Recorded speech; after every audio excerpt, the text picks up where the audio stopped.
Dans cette partie, nous allons expliquer comment changer le profil de l'utilisateur et expliquer les différents rôles possibles que peut avoir un utilisateur.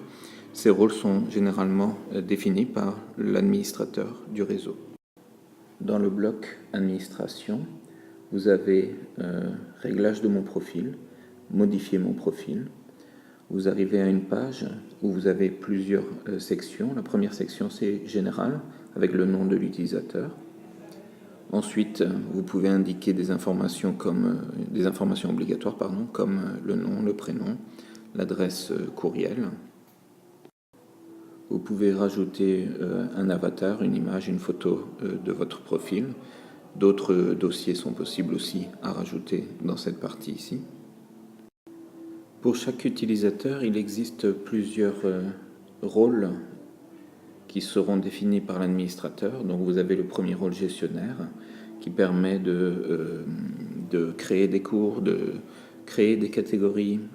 Il a accès à beaucoup de possibilités au niveau de la plateforme Moodle.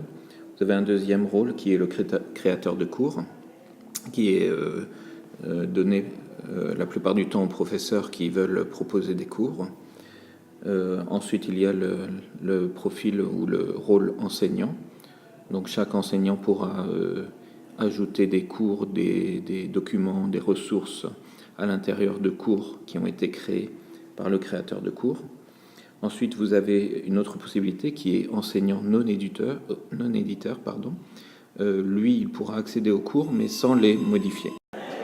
Et enfin, la partie étudiant, le profil étudiant, qui va permettre de consulter les cours et parfois de participer à des forums en écrivant ou en déposant même des ressources. Il y a ensuite visiteur anonyme. Visiteur anonyme va permettre à quelqu'un de l'extérieur de profiter de certains cours sans pouvoir écrire sur un forum ou alors sans déposer des documents. Donc sur la plateforme Moodle, il est possible de voir quand le prof ou l'élève s'est connecté la dernière fois, combien de temps il a été sur la plateforme. Vous avez la liste avec toutes les adresses mail des professeurs. Il est possible de communiquer entre deux professeurs. Si les deux professeurs sont en ligne, en fait, ça va fonctionner comme une messagerie instantanée. Sinon, ce sera un mail qui sera reçu lorsque le professeur sera connecté à la plateforme. Voilà pour ce deuxième tutoriel sur le profil et le rôle de l'utilisateur.